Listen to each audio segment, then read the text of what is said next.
The morning sun stretched its golden fingers across the fields, painting long shadows over Daniel Crawford's worn-out farm.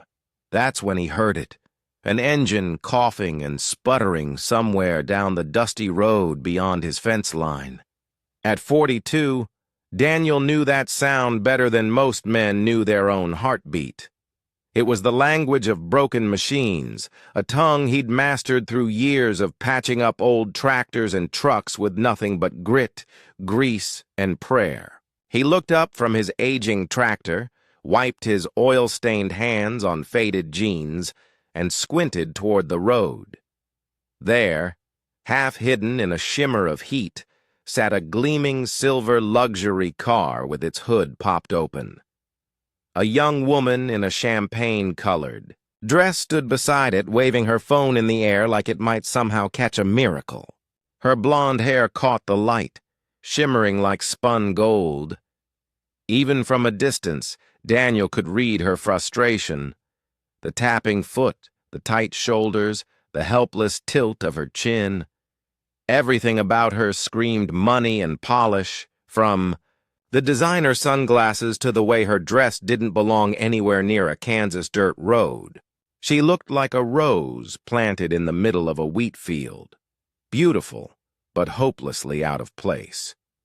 Daniel's first instinct was simple: stay out of it. He had enough problems of his own.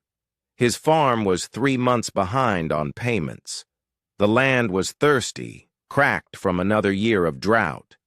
Pride was about all he had left, and even that was wearing thin. But then his mother's voice whispered in the back of his mind, the same words she'd told him as a boy. A person's worth isn't what they've got, Danny. It's what they're willing to give when someone else needs help. With a sigh, Daniel grabbed his old red toolbox and started down the road. "Excuse me, miss," he called as he approached. "Looks like you've got some car trouble." The woman turned toward him, and for a split second Daniel forgot how to breathe. Her eyes were a sharp, striking blue, but behind all that poise, there was something raw, vulnerability, maybe even fear.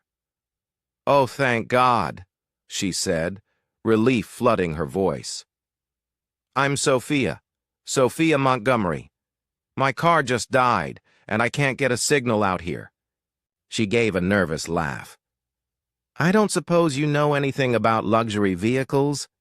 Daniel chuckled softly, the corners of his mouth twitching.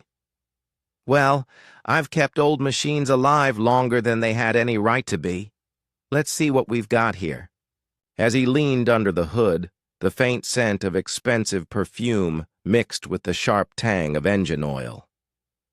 Sophia watched him work, her phone still in hand but forgotten now. "You live around here?" she asked after a moment, her tone curious, not condescending, just genuinely interested. "Born and raised," Daniel said, nodding toward his small farmhouse in the distance. "Fourth generation Crawford to work that land." "It must be nice," she said softly, eyes following the outline of the fields. "Having roots like that." Something in her voice made Daniel glance up. "You don't sound like someone who's had that kind of life." Sophia hesitated, then sighed. "My father and we live in a world where people know your net worth before they ever learn your name. Sometimes I wonder what it'd be like to be valued for who you are, not what you own." Daniel didn't answer right away. He'd just spotted the issue, a loose connection shorting the electrical system. As he fixed it, he found himself stealing quiet glances at her reflection in the chrome. There was something about this woman, something that didn't fit her polished world, and for reasons he couldn't explain, Daniel had a feeling this wasn't the last time their paths would cross. "There," Daniel said finally, lowering the hood with a solid thunk. "Try her now." Sophia slid into the driver's seat, turned the key, and the engine came to life instantly, humming smooth and strong. Her eyes lit up in relief. "You're a miracle worker," she laughed. "How much do I owe you?" Daniel wiped his hands on a rag, thinking for a moment. "Nothing. Just being neighborly." "Nothing?" she echoed, frowning slightly. "But you took time out of your day, used your tools. Surely I should." He shook his head, cutting her off gently. "Sometimes people help because it's the right thing to do, not because they expect something back." Sophia stared at him like he'd just spoken another language. It wasn't disbelief. It was something closer to wonder.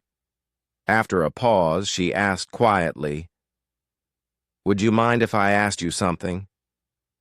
"Shoot." "What's it like?" "Living here? Really living here. Not just visiting." Daniel leaned against her car, surprised. "It's honest," he said finally. "Hard work, though. Some years are good. Others—" He nodded toward the brittle rows of wheat stretching across the fields.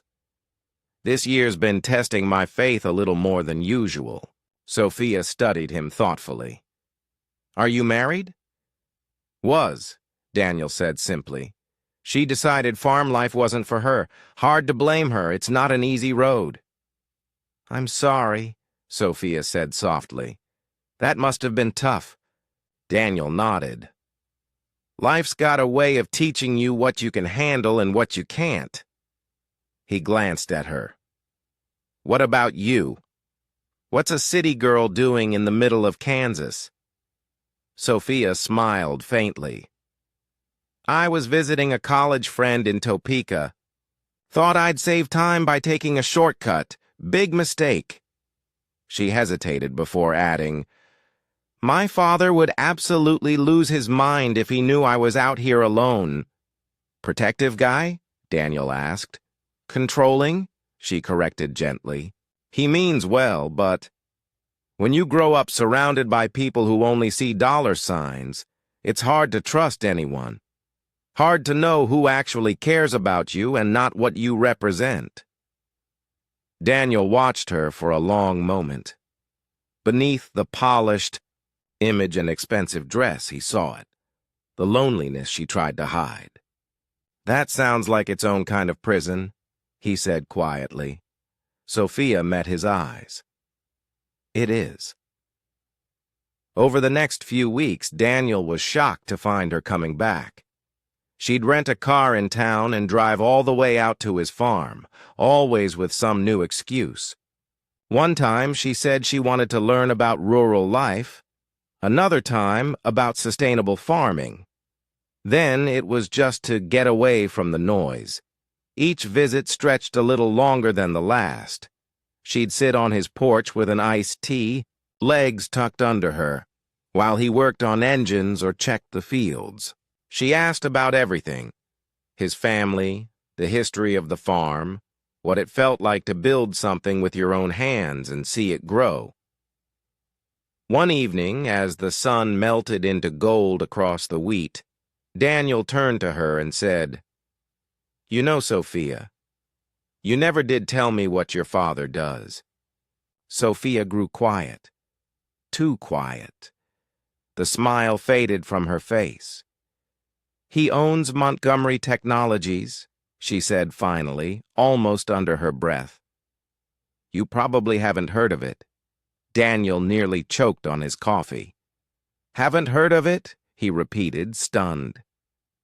"It's one of the biggest tech companies in the world." Sophia's expression shifted, nervous now, almost pleading. "Please," she said quickly, "don't look at me differently. For once in my life, someone actually sees me. Not Thomas Montgomery's daughter. Not a name on a trust fund. Just Sophia." Daniel set down his coffee slowly, meeting her eyes. The evening light caught her face, and for the first time he realized this wasn't just a chance meeting anymore. Something deeper was taking root between them, something neither of them had planned for. Daniel looked at her, really looked at her. The woman standing in front of him wasn't a billionaire's daughter. She was the same person who'd sat on his porch for 3 weeks straight, asking thoughtful questions, laughing at his dry humor, and helping him shell peas on hot afternoons. "You're still you," he said softly. "Your father's bank account doesn't change that. Not to me." 2 months later, Daniel stood alone in his kitchen, a foreclosure notice trembling in his hand. The paper looked harmless, just ink and words, but it felt like the weight of his entire family's history pressing down on him. 4 generations, a century of sweat, blisters, and back-breaking work. And now, it was slipping away. He'd done everything, worked 18-hour days, sold off old equipment, begged the bank for more time. None of it was enough. He was still, staring at the letter when he heard tires crunching on the gravel driveway. "Daniel?" Sophia's voice called out, light and warm as always, but when she stepped into the kitchen and saw his face, her smile faded. "What happened?" He handed her the notice without saying a word. Sophia's brow furrowed as she read it once. Then again. "Oh, Daniel," she whispered. "How much do you need?" "No." His tone was sharp, final. "I won't take your money, Daniel. I mean it," he cut in. "I won't be another person trying to use you for what your family has." She met his eyes, voice quiet but steady. "What if I'm not offering because of what my family has? What if I'm offering because of what you've given me?" He frowned, confused. Sophia took a breath. "You've shown me what it feels like to be valued for who I am, not what I'm worth. You let me help around here, treated me like I mattered. You have no idea how rare that is in my world." Daniel's anger softened. Her voice trembled, but her eyes didn't waver. "There's something else," she said finally. "I don't just want to save your farm.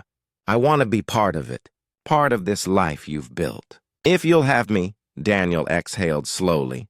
"Sophia, you don't understand. This isn't some romantic country dream. It's hard work, it's uncertainty, it's heartbreak more often than not." Sophia smiled faintly. "Daniel, I've lived with certain income and uncertain hearts my whole life. I'd rather have the opposite." 6 months later, Daniel found himself standing in the same spot where he'd first seen that broken-down silver car.